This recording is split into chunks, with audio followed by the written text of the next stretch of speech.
Aggression replacement training is a comprehensive multimodal intervention for aggressive youth. It has three components. The first, skill streaming, is a behavioral component which teaches kids what to do. The second component, anger control training, is the emotional component which teaches kids what not to do. The third component, moral reasoning training, is the values component. This teaches kids why to use the skills learned in skill streaming and anger control. Skill streaming is the behavioral component of aggression replacement training.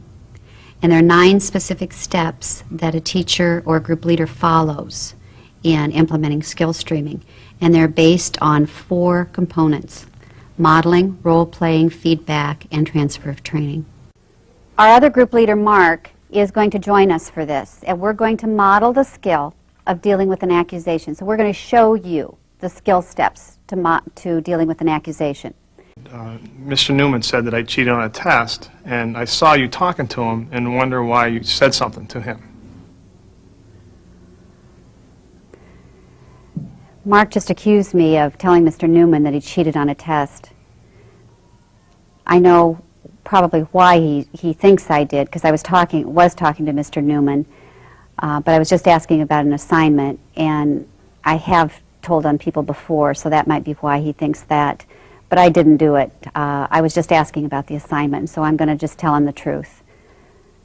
Mark, I know you're upset, and I know you think that I told Mr. Newman, but I was just asking Mr. Newman about an assignment, and I did not tell him that you cheated. Okay, but I'm still going to talk to Mr. Newman because I wasn't cheating on the test, so. Okay. Well, I know how upset you are, and I hope you believe me because I didn't do it. Okay. Okay? Andrea, I understand that you have accused me of having pot in my locker. Yeah, I came to school this morning and I heard we had a locker search and you got caught with marijuana in your locker. Okay, so now I have to think about what the other people have accused me of. They've accused me of having pot in my locker, which is a pretty big deal considering marijuana is illegal, and I'll probably get kicked out of school if I'm caught with it. All right, so I have to think about why Andrea might have accused me. Well, she and I did have a fight about a week and a half ago that we never really worked out. Maybe it had something to do with that. The best way to answer her question.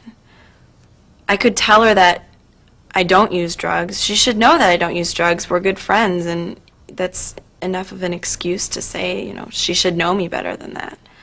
I guess that's what I'm going to do. I'm just going to tell her that we're good friends and she should know me better than to use drugs, let alone bring them to school.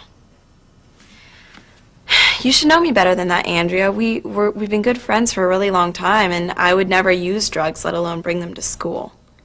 Well, I guess it was because, yeah, you're right, I did get mad and I just heard some things, but I don't think they were talking about you. Well, that's good, because you would know me better than that. Yeah, sorry. It's okay. Great. Good job. When children are angry, we typically say, stop. Do not be angry. And but it's a naturally occurring emotion.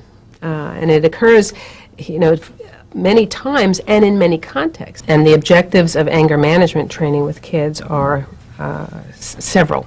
And the first would be to help teach kids about the emotion of anger, about its different variations in terms of intensity and frequency, and the experience of anger, both internally for them in terms of their physiological, their body reactions, as well as their thoughts and their cognitive reactions.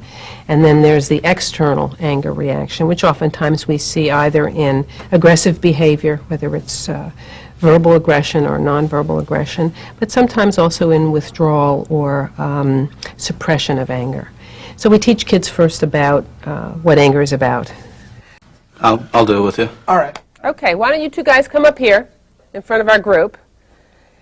And just don't start yet, because I want to give the rest of you guys something to watch. I want you to watch for. Okay, I want you to watch for what is the trigger of Chris's anger. How do you know Chris is getting angry? What are you seeing him do? And then we're going to talk about why do you think he's getting angry after the role play, and we'll see what he actually does. Okay? Take it away, guys. You got that $20 you owe me?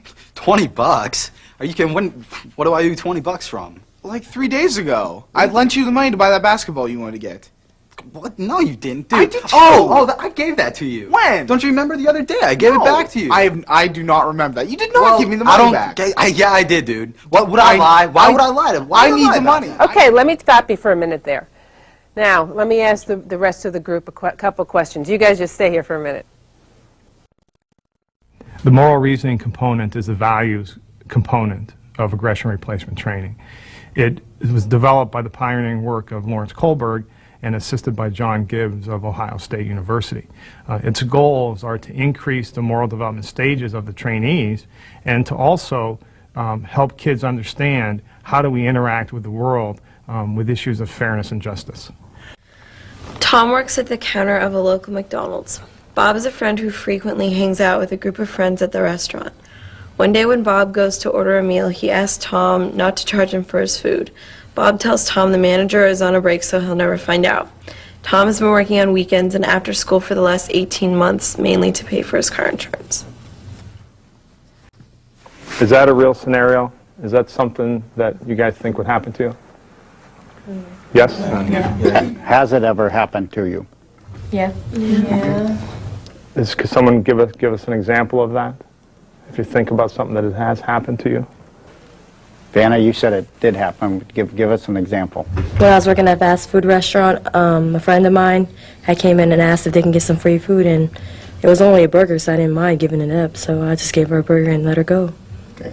Okay, so that is a real scenario. That is something that really has happened. Okay. Chris, would you read question number 8? Sure. How much of a friend is Bob to Tom if he put him on the spot? What do you think? I don't know. I don't think that what Bob did was necessarily good, but I mean, it wasn't that big a deal. I mean, if I were Bob's friend, I wouldn't be offended that Bob would do that. It wouldn't bother me. But I understand if someone were to be offended by that. So, I don't know. Because now we're talking about honesty and friendship. Yeah.